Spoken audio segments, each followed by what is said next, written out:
Good day, everyone, and welcome to our confidential report for March month. It's been a very busy month, as I'm sure you're aware, with a lot that's impacting on markets. Of course, the big news of the past month is the conflict in Ukraine, and I think I need to do a little bit of analysis of that from our perspective in order to try and clarify some of the ideas that we have. I feel it's safe to make certain assumptions about that situation. The first assumption that I'd like to make is that the situation is unlikely to develop into a war between Russia and NATO, because obviously that is in neither side's interest, and I think that NATO has been very careful not to step over that line.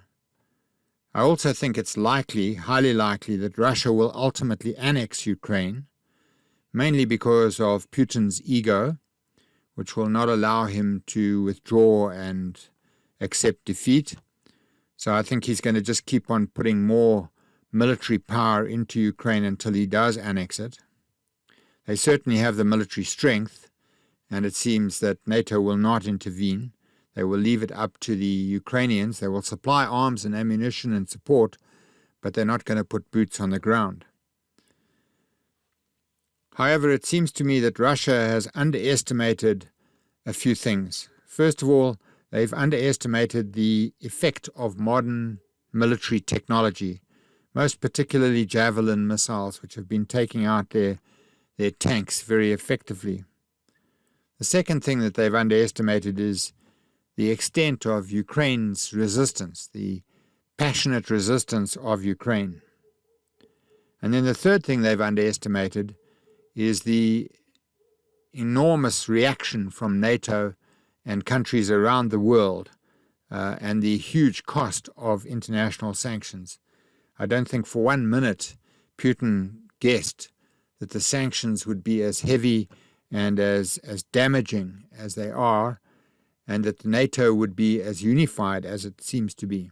In fact, he has actually unified NATO in a way that it has never been unified since it was first formed. The situation is sort of similar to Afghanistan, but not the same for a couple of reasons. First of all, Afghanistan, of course, was far further from Russia and America, which made it difficult for Russia to implement the logistics of taking the country over and keeping it. And secondly, it made it difficult for America to support the rebel movements in Afghanistan. The other big difference, of course, is the topography. Afghanistan is a very mountainous area. It's ideal for rebel movements, very difficult to control them and manage them, whereas Ukraine is flat. It's part of the Russian steppe, and it is basically very easy for tanks and other vehicles to move across Ukraine. Anyway, we see the situation is devolving into a long, drawn-out guerrilla war, which will be very expensive for Russia. The guerrillas will obviously take refuge in the surrounding NATO countries, and they will conduct sorties into Ukraine and damage military installations and attack and so forth. So the new normal in Europe will be that Russia will be trying to sustain a low-level and very expensive war, while at the same time facing enormous sanctions from the West. We believe that markets have already discounted this to some extent. Peace talks between Ukraine and Russia are unlikely to work, and they're just probably a ruse on the part of the Russians to delay things or to give them time to build up armaments or whatever. Over time, the impact of this crisis on markets will decline in our view. Now let's look at America. As you can see from the chart on the screen, this is the S&P 500 index over the last 6 months. You can see the long-term upward trend line, which was broken on Martin Luther King Day, and that trend then resulted in the start of the correction, which I've been talking about for some time. We did warn that there would be a correction of this size, a major correction between 10 and 20%. We warned about that in our November and our December confidential reports. And then in an article a little bit later, on the 7th of February, over here, we warned that the rally that was taking place was a dead cat bounce. And you can see the market came down on that initial fear of rising interest rates in America in response to the rising inflation levels. The market came down to find the support here at 4,300, which is the same as that cycle low over there in October last year. So it came down, found that support, bounced off it. There was a very, very strong upward move. And at the time we said this is a dead cat bounce. It's going to continue going down. It's going to break through the 4,300 level. We made that quite clear in an article which we published on the 7th of February. And that is exactly what happened. We made a double top in this dead cat bounce, and then the market started to fall. And it's basically been falling since then. It went below 4,300, quite substantially below, came back up again. So the support at 4,300 is turned now into something of a resistance. And then you'll see that there's like a second dead cat bounce here in the last few days, especially Thursday and Friday last week, when the market bounced very, very strongly. And now has been falling back. Last night, the S&P fell again 1.5% to take it back down to this 4,300 level.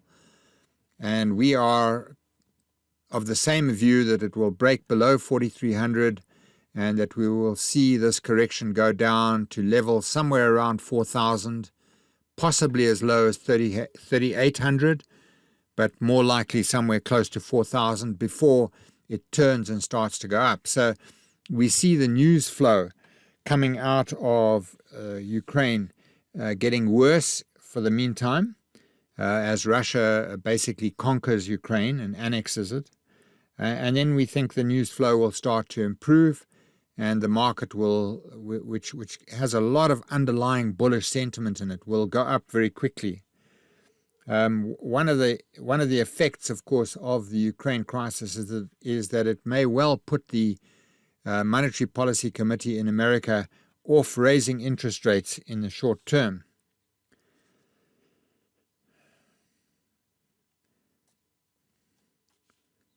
So what we're looking at now is the U.S. economy.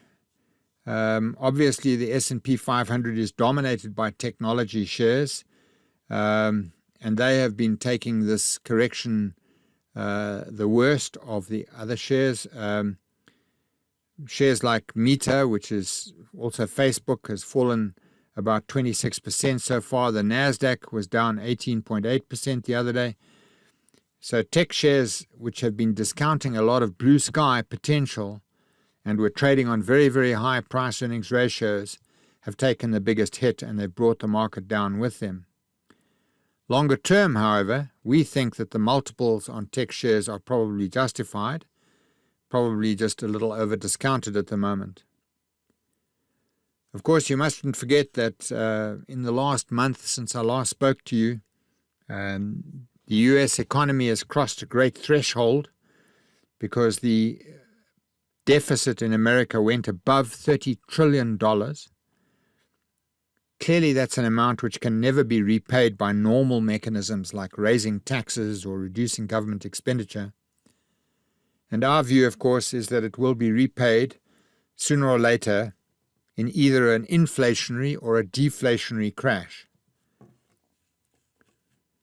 When that crash comes, it will make 1929 look like a Sunday school picnic.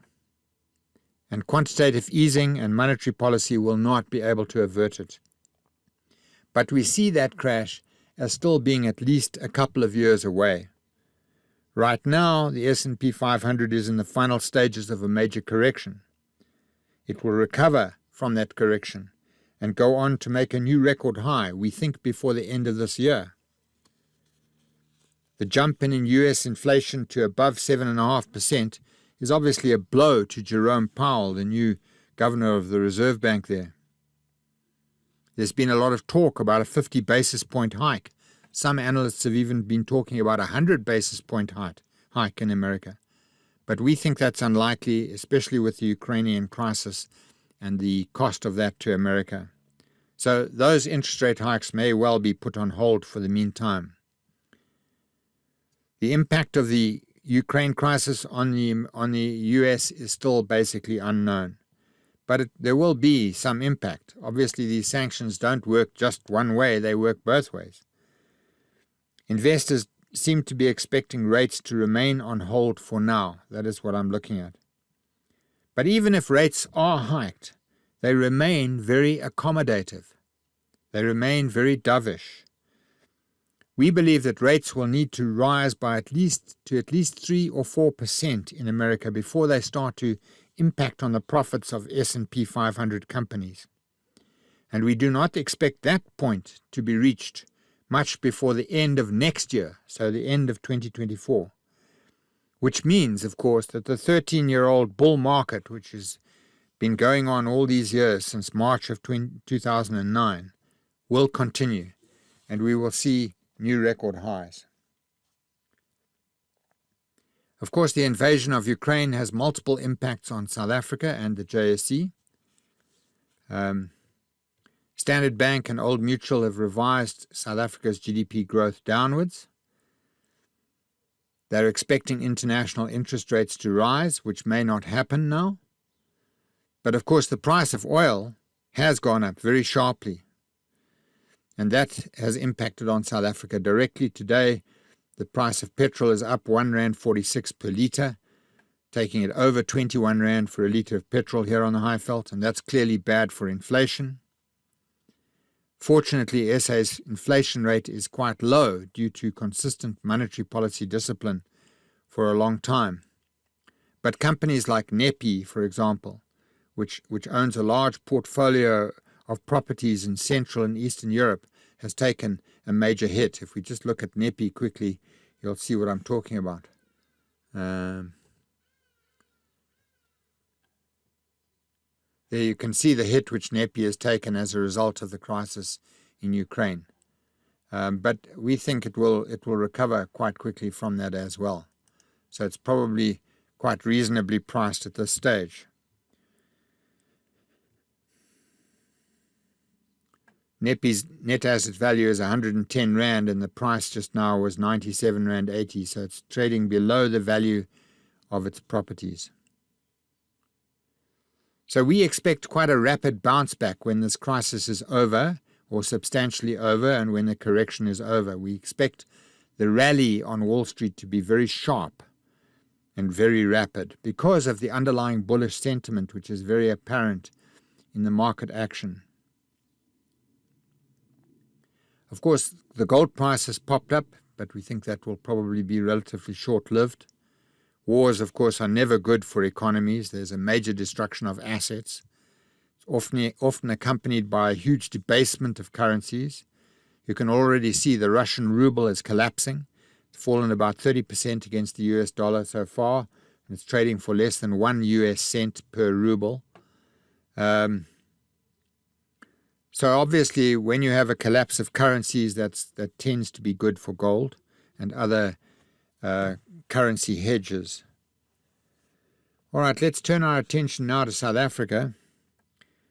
Of course, the big news in our economy was the budget, and we thought the budget was pretty good, probably the best budget we've had for a long time, since before Jacob Zuma took power. Tax collections, of course, were the good news story, up 194 billion Rand over what was budgeted for in February last year. The deficit is now expected to fall to about 5.7% instead of what was predicted in the midterm budget policy statement, which was well over 6%. From November, the government decides to use about 45 billion Rand of that money to extend the social relief grant for a year. That is an interesting concession, but at least they haven't agreed to the basic income grant, which would have cost an awful lot more than that, and more than that it was permanent. So that would have been a very big expense. And I think that our finance minister has done well to avoid that, and so has President Ramaphosa. So the 44 billion is a once-off cost lasting until March next year. We expect commodity prices to remain strong this year, and for this year and most of next as well. The unfolding crisis in the Ukraine in the short term will be good for commodity prices. Also, we were surprised in the budget to see some relief for companies and taxpayers, ordinary individual taxpayers. The tax brackets were pushed up 4.5% to allow for bracket creep. Company tax was confirmed at 27%. And of course, the very good news is that there was no increase in the fuel levy, which helps a great deal. Petrol taxes and levies now account for about 6 Rand per litre at the moment. So it's very good that they didn't try to increase that. Another aspect of the budget was obviously the social spending. Finance Minister Godongwana says that this entire social budget is going to be reviewed. At the moment, South Africa spends about 87.6 billion Rand on various different types of grants. There are 5 permanent grants: old age, child support, foster care, disability, and care dependency. And of course, to that we must now add the 350 Rand a month social relief grant, which will last until the 31st of March next year. Millions of people in South Africa rely on these grants to keep them from starvation, literally. They're also a major component of fiscal stimulation in the economy. So we think that they are basically a good thing. We just mustn't overdo the social spending. We mustn't go beyond what we can afford. Finance Minister Godongwana is also not giving any additional money to state-owned enterprises beyond what has already been agreed. He's also talking about stabilizing the civil service wage bill, and of course we had that decision from the Constitutional Court about the government union contract that was signed, and that went in favor of the government and saved the fiscus about 29 billion Rand. So Godongwana is intent on making sure that the government wage bill does not increase by more than inflation every year. Well, I think he will be lucky to achieve that, but it's obviously a good aim. One thing about this budget, it has painted a picture of Godongwana as being every bit as conservative as Tito Mboweni. He's doing exactly the right things from an economic and stability point of view, in my view. Turning to the economy itself now, credit extension was up in December for the 6th month in a row. Credit extension is obviously the amount of money that individuals and companies borrow, and it's a good indication of consumer spending. And that, of course, is being driven mostly by corporate demand, which has shown a strong recovery from the depths of 2020 and the COVID pandemic. Consumers have been taking up credit, but mostly for mortgage bonds, which are up 7% in December. Of course, this is being stimulated by the very low interest rates. But interest rates, of course, are rising now, and we expect them to continue rising. Official inflation fell to 5.7% in January, from 5.9% in December. It will, of course, be impacted by today's R1.46 per litre petrol price increase. And that, of course, in turn is being impacted by the oil price, which has moved above $100 a barrel because of the crisis in Ukraine. It's also worth remembering that Ukraine produces about 25%, about a quarter of the world's export maize. And so that will have an impact on South Africa in 2 ways. It may push food prices up, but South Africa also had a very good year for maize and will benefit from these higher prices. The maize crop is expected to be between 12 million and 16 million tons. We need about 11 million tons for local consumption, 5 million for people and 6 million for animals. So if we get above 11 million tons, what is surplus to that can be exported, and I expect that the maize price will be quite high on international markets. The Treasury is now projecting that South Africa will grow, the economy will grow by 2.1% this year. That's up from their previous projection of 1.8%. And then they forecast that in 2023 it will be 1.7% growth and 2024 will be 1.8%. And the reason that these estimates are so low is because they are expecting further load shedding from Eskom. We, however, are more bullish. We believe that growth this year could be as high as 2.4% and should be at least 2% next year and the year after.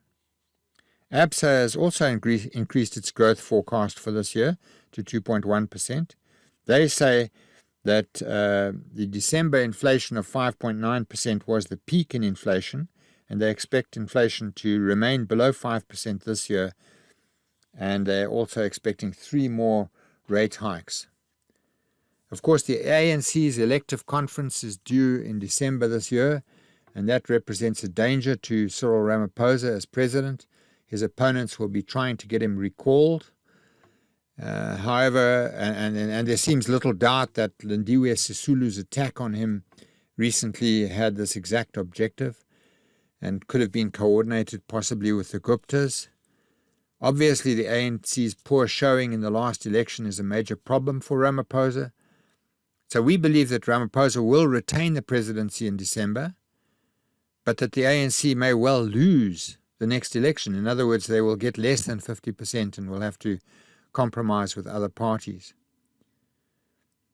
The battle within the ANC obviously discourages overseas investment and weakens the rand. Now, talking about the rand, obviously we need to have a look at that this week, so I'm just going to have a look at that chart.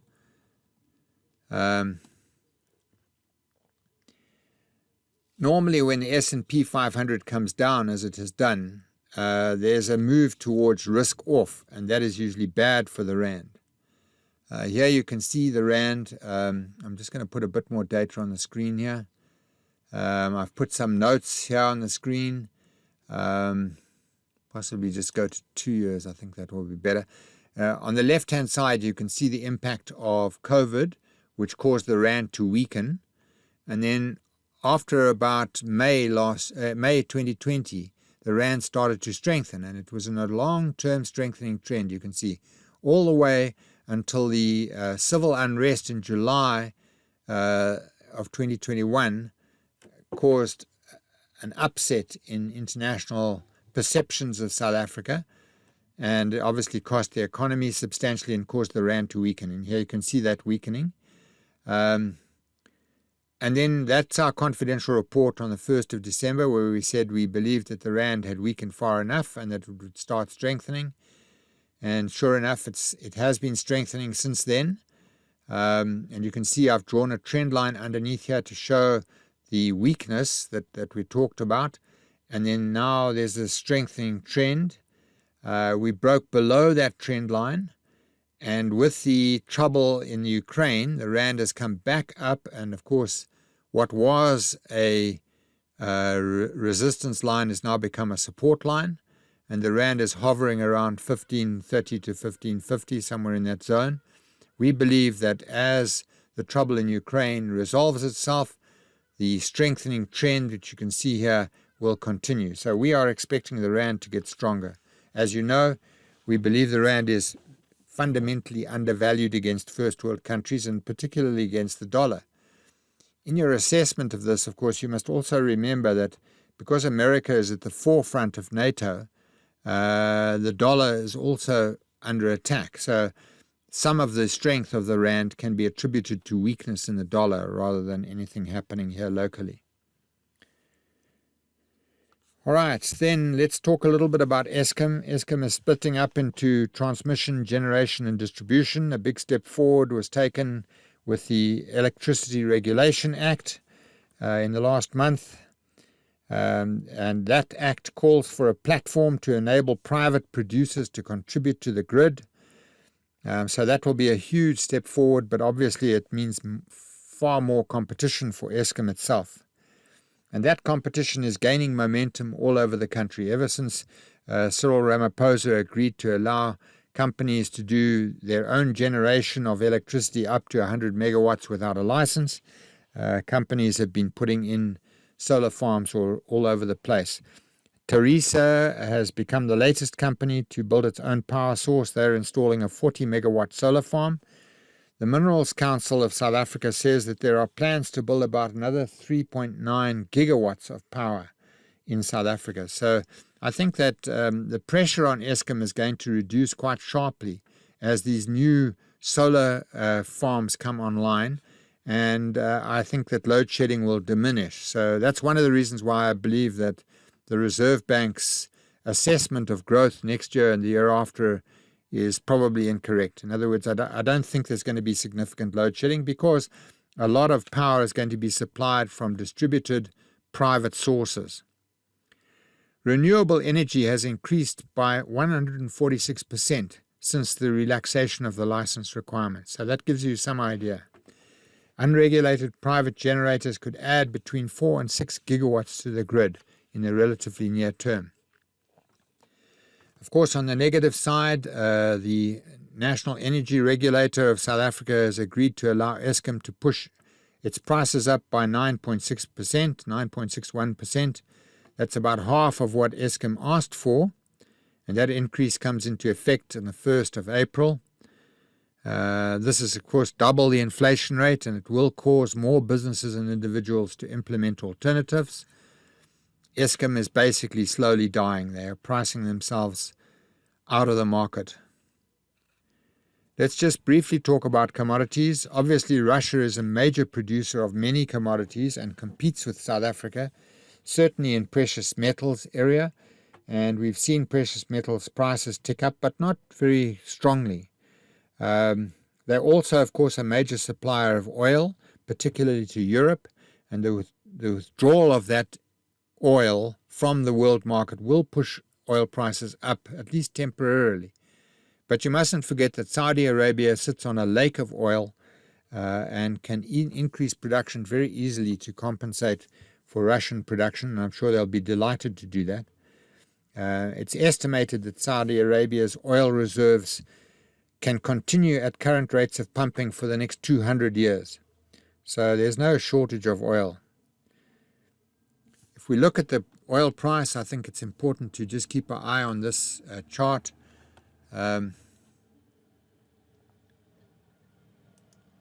Okay, there you can see the channel which oil is in. This downtrend here on the left-hand side of the screen is due to COVID, but this is the channel bounded by an upper channel line and a lower channel line. Here you can see the last few days, the impact of the Ukraine crisis, which has taken it right up to the upper channel line. I'm not sure that that will persist. I think that it's likely, from a technical perspective at least, that the oil price will probably fall off and come back to find the lower channel line. But you mustn't forget that the direction of the trend is upwards. So oil is getting more and more expensive. And that is because of the boom in the world economy, which is resulting in more and more AB income group people, more and more motor cars and vehicles, more and more transportation, all of which is still dominated by oil, despite the movement towards electric vehicles. Okay, let's talk about some companies. Now, I have to admit that recently we made 2 recommendations which have turned out to be wrong or bad. The first one is that we recommended Avenge to you very strongly, and the share has fallen quite sharply. As you can see here, that fall there. This is caused by basically a misunderstanding on behalf of the market. Avenge had a subsidiary called Trident Steel. It has a subsidiary called Trident Steel. And a while back, they decided that that was one of the shares that were one of the subsidiaries that was non-core, and so they wanted to sell it. And in terms of the international financial regulations standards, if you have an asset, if you're a listed company and you've got an asset like Trident Steel that you are intending to sell, then you have to mark it as being for sale, and then you don't apply any depreciation expense to that asset until you sell it. And of course, you revalue it to what you think you're going to get in the market when you do sell it. And that's exactly what Avenge did. And then, of course, because of COVID, the sale of Trident Steel didn't go through. And so this year, in the December financials, they had to reinstate Trident as a continuing operation, a part of their continuing operations. And that meant also that they had to take the depreciation charge for the last 3 years and revalue it. So these things caused an artificial drop in the profits for the 6 months to the 31st of December 2021. But as the CEO of the company says, nothing has changed from an operational point of view. The company has not changed at all. So we believed, before this happened, we believed that up here at about 26, 27 Rand, Avenge represented very good value because it was on a PE of about 2.6. Now that it has fallen to around 20 Rand a share, we believe it's even better value. So we are saying, if you've got Avenge shares, take the opportunity to buy some more. If you don't have them, then you might well consider buying the share at these lower levels.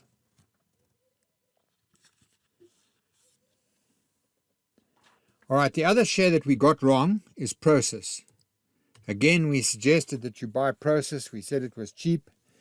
And Process has been falling quite significantly. You can see here that it was at a high over here of 1,394 Rand a share, right?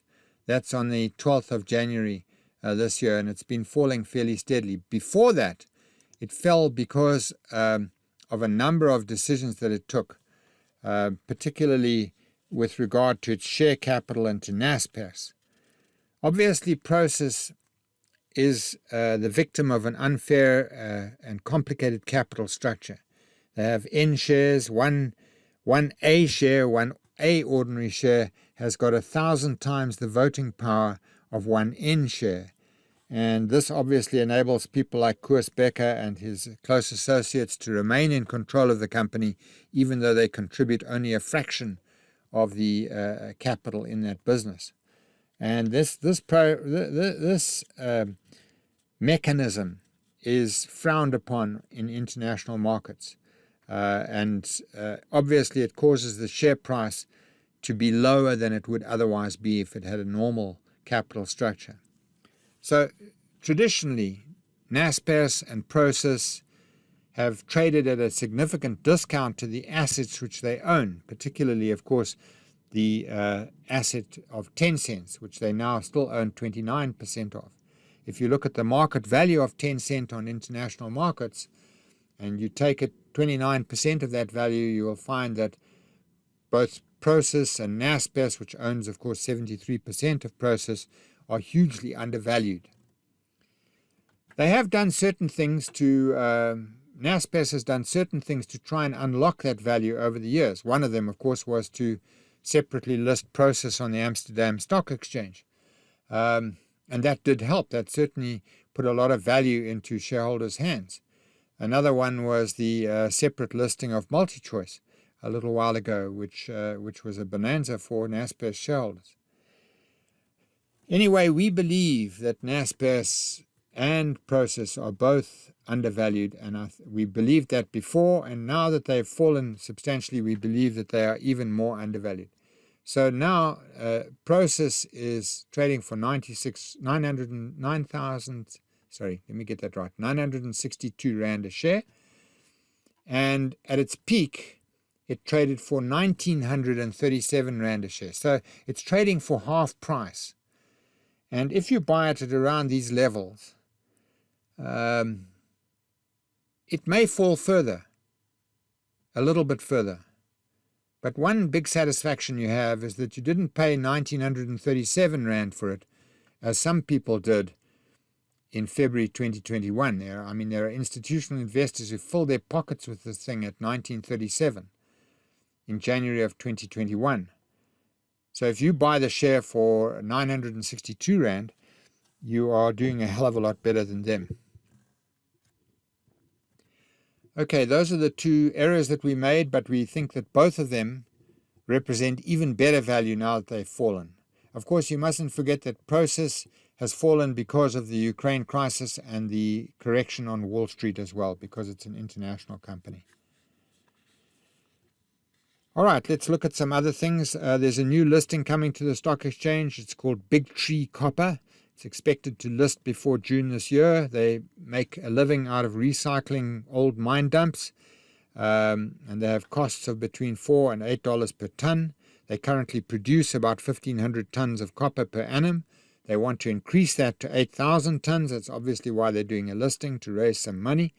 They've so far raised about 6 million Rand, and the company is debt-free. But of course, it is a commodity company, and its success will depend on the international price of copper. So you need to pay attention to that. And I'd like to talk a little bit about Hudeiko. Hudeiko is a very interesting company. It is involved in a wide range of different businesses in South Africa. And it's a company which we have punted before. It was in a long-term downward trend from about 2018 right through until 2021. In January 2021, it broke up through its long-term downward trend line, and we suggested that you wait for that break and buy it. If you'd done that, you would have picked it up for around 90 Rand a share, about 92 Rand a share. It's currently trading for about 149 Rand a share, 150 Rand a share. So it's gone up very strongly. The point about Hudeiko, though, is that they are experts at doing bolt-on acquisitions. And in their latest set of financials, they report on an acquisition which they're busy with at the moment, and that is the acquisition of Kdak. Now, I'm sure you know about Kdak. They're the people who do gas. So they do gas cylinders and skottelbraais and all sorts of different things, gas lamps that are to do with gas. And they're very well known, a strong brand in South Africa. And Hudeiko is buying them or trying to buy them for 100 million Rand. And Hudeiko works on a multiple of the company's after-tax earnings. So in this case, I would say that being the kind of company that Kdak is, they've probably paid around 3 times its annual after-tax earnings. So if they're buying it for 100 million, it means that its average after-tax annual earnings are probably somewhere around 33 million. The point is, though, that once they buy it, those earnings, that 33 million Rand of earnings, after-tax earnings, will be added to Hudeiko's after-tax earnings. And it will be immediately re-rated to Hudeiko's current PE ratio, which is about just over 9. So from being valued at 3, they will pay 3 times, and it will be revalued to 9 times. That immediately puts a 200 million Rand gain in the hands of Hudeiko shareholders. And this is something, this practice of buying shares, private companies, and then re-rating them to Hudeiko's PE is something Hudeiko has been doing for years. And they've got a whole bunch of companies that they've acquired. But the secret is that they only do bolt-on acquisitions. So they don't buy big things that are enormous in the context of their market capitalization. I mean, Hudeiko's got a market cap of just under 5 billion Rand, about 4.8 billion, 4.9 billion Rand. And they're buying a company for 100 million. So in terms of their market capitalization, the purchase of Kdak is relatively insignificant. So this is very different from the sort of thing that Woolworths did when they bought David Jones in Australia. There they paid about 20 billion Rand for David Jones, and they had a market cap of about 50 billion at the time, or 45 to 50 billion. So the David Jones acquisition was about half of their market capitalization. And that meant that when it failed, it was a real disaster for Woolworths. And they've had to obviously write down the 20 billion significantly, and it's been a really bad thing for Woolworths generally. But Hudeiko doesn't do that. They don't go out and buy a company for 2.5 billion rand, like half of their market cap. They go and buy one for 100 million. It's a bolt-on acquisition. They do several of them in a year sometimes. And these new companies, even if they fail, they're not going to have a big impact on the share price of Hudeiko. But mostly they are highly successful, and Hudeiko has become very skilled at picking up companies that can add to its group of companies and that are synergistic and where there are substantial economies of scale to be obtained. All right, the next company I want to talk about is Rcl. Rcl is, of course, a large food producer in South Africa. It's 78% owned by Remgro. Just want to put a bit more data on the screen there. There you can see the chart. Once again, this is one of those companies that had been in a long-term downward trend for some time, since 2018, suffering, of course, from the state capture Zuma period. And then finally, you can see this downward move here. That's COVID-19, caused by COVID-19. And then, of course, we could put a long-term trend line on this share and wait for an upside break. That upside break came over here at about 840 cents on the 25th of January 2021. Since then, the share has gone up very strongly, and it's currently trading at about 14.69, somewhere around there. So, why is Rcl a good company? Well, it has many South African brands which are well known, like Yum Yum Peanut Butter, 5-Star Maize Meal, Farmer Brown. All these are brands which belong to Rcl. It was, of course, impacted with the listeriosis crisis, but that's past us now. It is dependent on international prices of maize, sunflower seeds, soya, etc., and those prices could go up now with the Ukraine crisis. It generates about 160 megawatts of its own power, so it's one of those companies that's moving away from Eskom rapidly. In a recent trading statement, they said that at the end of the year, their headline earnings per share were up as much as 27%, so it's growing strongly. We suggested that you wait for a break above that trend line, and as you can see, if you had done that, it would have been a very profitable decision. All right, let's look at Ned Bank. Ned Bank, of course, is the smallest of the big four banks. That, of course, is excluding Capitec. If we exclude Capitec, the four big banks, I'm sure you're aware of them, Absa, Standard Bank, First National, and Ned Bank, they were always there. And then along came Capitec and has been taking market share away from them. So Ned Bank is the smallest of them, but those big four banks, whenever they're on a dividend yield above 5%, you can pretty much buy them. What I'm saying is that they always represent good value. And the reason for that is that they are widely followed by the institutions in this country. And the institutions have strong cash flows coming in that they have to invest somewhere. If they see one of these big banks trading at a dividend yield above 5%, then they buy it. And they keep buying it until the dividend yield goes back to more normal levels around 2 to 3%. So here you can see there's a period of time after COVID when Ned Bank was trading at a yield above 5%. And then, of course, now it has moved up very strongly from those levels and is trading at very high price now. But Ned Bank is saying that in a trading statement that its headline earnings per share this year will jump by between 108% and 118%. So this is a company which is really starting to recover rapidly from COVID-19, and it's definitely still represents reasonable value. But you can see here, if I just expand this now, go to a 6-month chart on Ned Bank, you can see here that the PE is still high at 12, and the dividend yield has come obviously right down.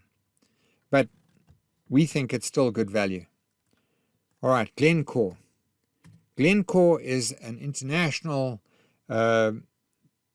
commodity company. It's very diversified. It's involved in about 90 different commodities, and it trades in about 150 countries. It's obviously benefiting from the commodities boom, which began in 2016, in January 2016. It's moved up very strongly from that point. It's one of the companies which we believe will benefit from the trouble in Ukraine. It broke up through its trend line over here, as you can see, on the 31st of December 2020 at 47.19. It has subsequently moved up very, very strongly, and it's more or less doubled. It's now trading for about 91 Rand. So there's another case. So these trend lines are definitely worth your attention, and it's worth, when you see a long-term downward trend, especially when you see something like COVID, look at the chart and put on a trend line and wait for the upside break. All right, the next share I want to talk about is Mustech. Mustech, of course, is South Africa's largest assembler of computers. And the reason I think this share is interesting is because it trades on a very low PE. I mean, even after the strong upward trend, which you see here, if we go and look at the price-earnings ratio right now at 14.70 Rand per share, it's trading on a PE of 3.3 with a dividend yield of just under 5%. So this share is not expensive at these levels. So they're talking, the company has just issued a trading statement for the 6 months, to the 31st of December 2021, and they're saying that their headline earnings per share will rise by as much as 22%. So that's another good company for you to look at. I think it's cheap. I think you could buy this one quite comfortably at this time. Folks, thank you very much for listening to me. I hope you found something of interest in all of that, and I'll talk to you again on the first Wednesday of April. Until then, I wish you good investing.